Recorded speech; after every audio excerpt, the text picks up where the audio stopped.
So today's lesson is going to look at how we actually solve an equation with a square root within it. So you see our example here. You don't have this example in your notes, but you can just kind of watch me do the example while I write these, fill in these blanks. So you do have the blanks on your notes that you're going to need to fill in, but just kind of watch how these steps coincide with the work that I'm going to do off to the right-hand side. So the very first thing here is if we're going to solve an equation that has a radical in it, don't forget the radical is this guy. That's our square root in this case, right? If we're going to solve an equation that has a radical in it, we have to get that radical by itself, all right? You have to get that radical by itself. So the way we say that is we say isolate, all right? You're going to isolate the radical. Well, what does that even mean to isolate the radical? To isolate the radical, we come over here and look at our example. Well, this is the radical, right? So if that's the radical, we want to get the radical by itself. That means this guy needs to go, right? He's hanging out with the radicals like, no, radical needs some space.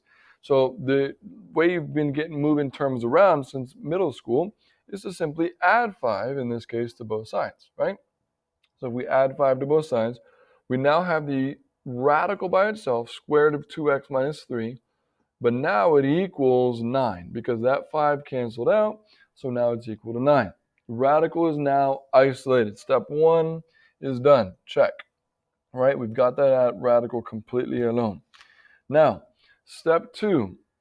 The only way to get rid of the radical, because we can't solve for x. Remember, the goal here is to solve for x. We cannot solve for x if it has a radical around it. So we essentially need to get rid of the radical. How do we get rid of a radical? It's all about opposites. Just 30 seconds ago, you added 5 to both sides because the opposite of subtraction was addition. Well, what's the opposite of a square root? The opposite of a square root is squared. Squared. So think about it.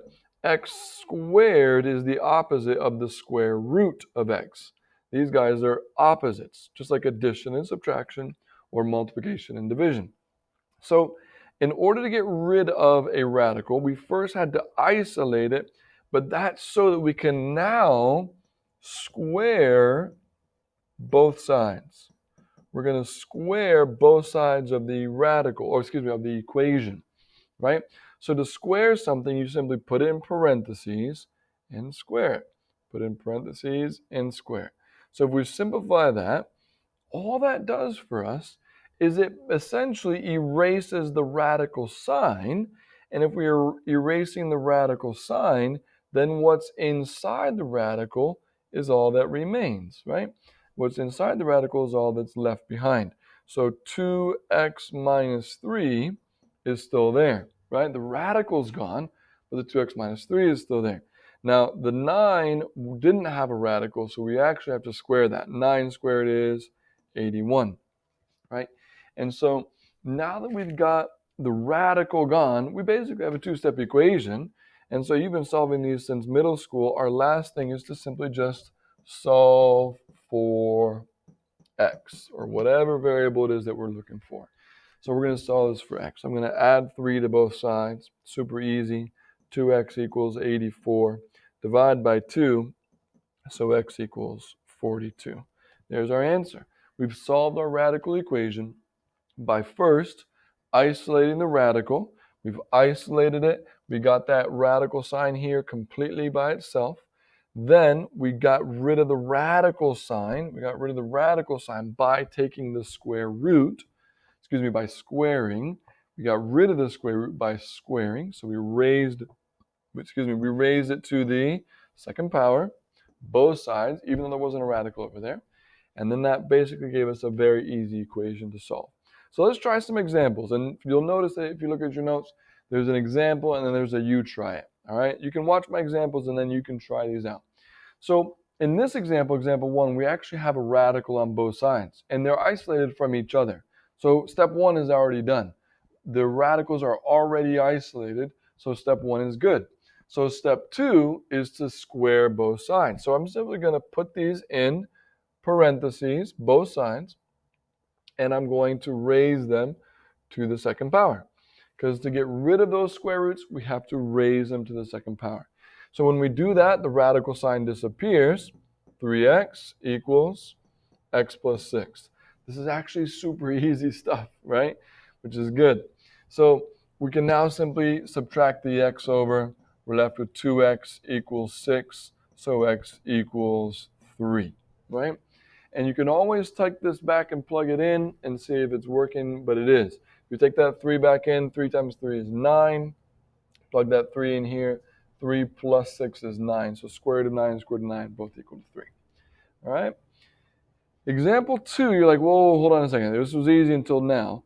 Example 2 is the same thing. If you remember back to a previous unit, in unit 3, we talked about how raising this to the 1/2 was the same thing as the square root.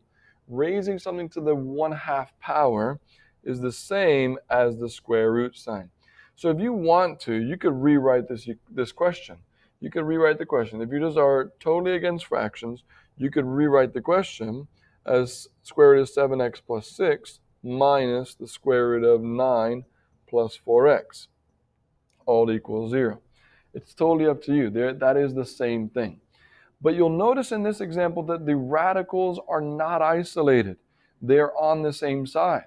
So all we need to do, really, the goal would be to say, hey, can this guy go over here? That's all we really want, is for this radical to go over to the other side. Well, guess what? We just make that happen. We're in charge of this here. We can just add it over. Add the square root of 9 plus 4x as an entire term over to the other side. Okay? So if I rewrite my equation is now the square root of 7x plus 6 equals the square root of, because this was 0, 0 plus that is still that, 9 plus 4x. So guys, you'll see that this is actually back to what we want. We take both sides and we square it. Square it, we're left with 7x plus 6 equals 9 plus 4x. The radicals simply disappear. And then we have a basic equation to solve. So this is essentially the premises of what we're trying to do. Isolate, square, and solve. Isolate, square, and solve. ISS. Some of you have been to ISS before, so they shouldn't have any trouble remembering. ISS. Isolate, square, and solve. Okay? So you can add one more example here to practice this. Subtract the 2 over. So you'll see, very easy. X plus 1 is now equal to 2. Square both sides. So x plus 1 is equal to 4 because I've squared. X equals 3. Subtract the 1 over. Done. Right? So try those other examples out, and then we're going to jump into some word problems on the next video.